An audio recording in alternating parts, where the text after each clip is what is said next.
You think manipulators need big speeches or hypnotic powers. Wrong. They just need one harmless yes, one small crack in your armor. That's the foot in the door trick.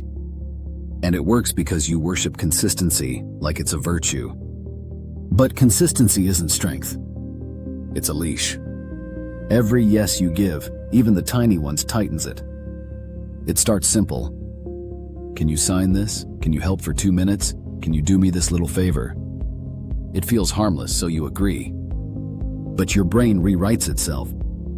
Now you're the kind of person who helps, who says yes. So when the real request comes, you obey.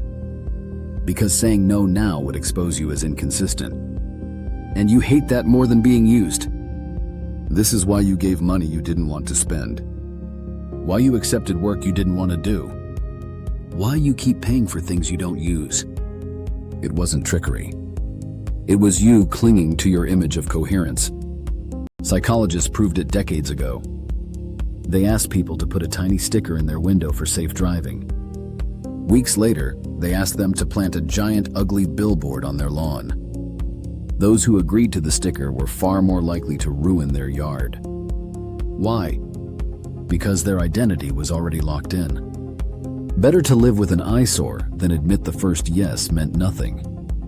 If this sounds pathetic, good. It is.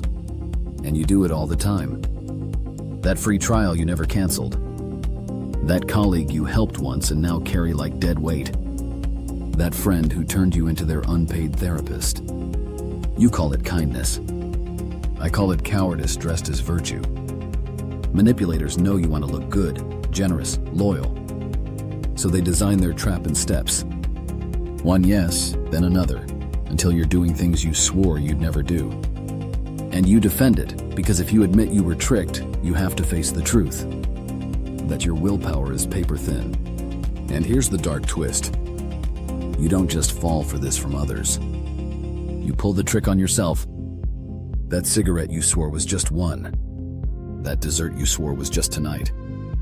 That skipped workout that became a skipped week. Each tiny yes to weakness was the foot you let in your own door. And once it's in, shutting it feels impossible. By the way, if you want more of this uncomfortable truth, support the channel, subscribe, and hit the bell. Because this isn't comfort. This is a mirror. So tell me, how many times have you sold yourself for the price of consistency? Why does this work so well? Because you're not free. Your choices aren't fresh, they're chained to your past ones. You're trapped by your own narrative.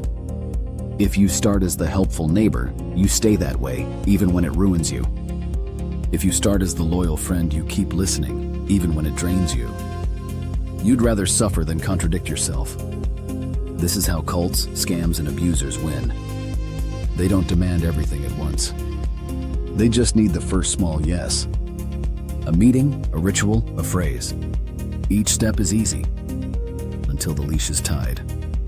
And by then, leaving would mean admitting you were played.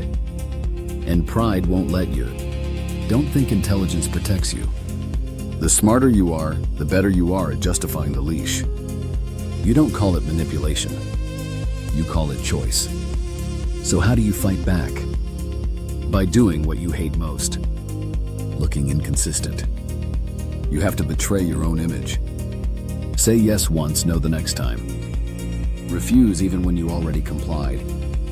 Because freedom matters more than coherence. But most people can't do it. They'd rather stay chained than look unreliable. So here's the brutal truth. The world doesn't need to chain you. You already do it to yourself. Every small yes you give is a seed. And the manipulator only waits for the harvest.